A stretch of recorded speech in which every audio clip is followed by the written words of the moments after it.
தாவீது தனக்கு முன்பாக இருக்கிற சவாலை அவர் எப்படி பார்க்கிறாருன்னா, முதலாவதாக தனக்கு முன்பாக இருக்கிற பிரச்சனையும் தன்னையும் அவர் பார்க்கல, ஆண்டவரையும் அந்த பிரச்சனையை வச்சுதான் பார்த்தார். இரண்டாவது, கோலியாத்தை ஏன் அந்த ஜனங்களால ஜெயிக்க முடியல? சவுல் ராஜாவால, சுத்தி இருக்கிற ஜனங்களால அந்த கோலியாத்தை ஜெயிக்க முடியாததற்கு காரணம் என்னன்னா, அவங்க முழு எல்லாருடைய பார்வையும் யார் மேல இருக்குன்னா, கோலியாத்தினுடைய தோற்றத்தின் மேல இருக்குது.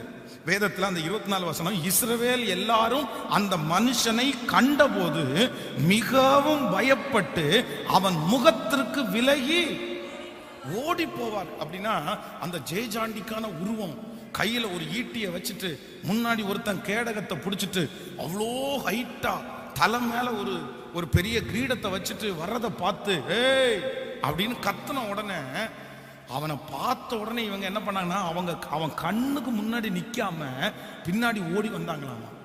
எதிரிய பார்க்க பார்க்க அவங்களுக்குள்ள பயம் வருது. அப்போ நம்பர் 2, இரண்டாவதாக, ஒரு தேவனுடைய பிள்ளை தனக்கு முன்பாக இருக்கிற பிரச்சனைய ஒரு நாள் பாத்திரவே கூடாது. ஆமேன் சொல்லுங்க.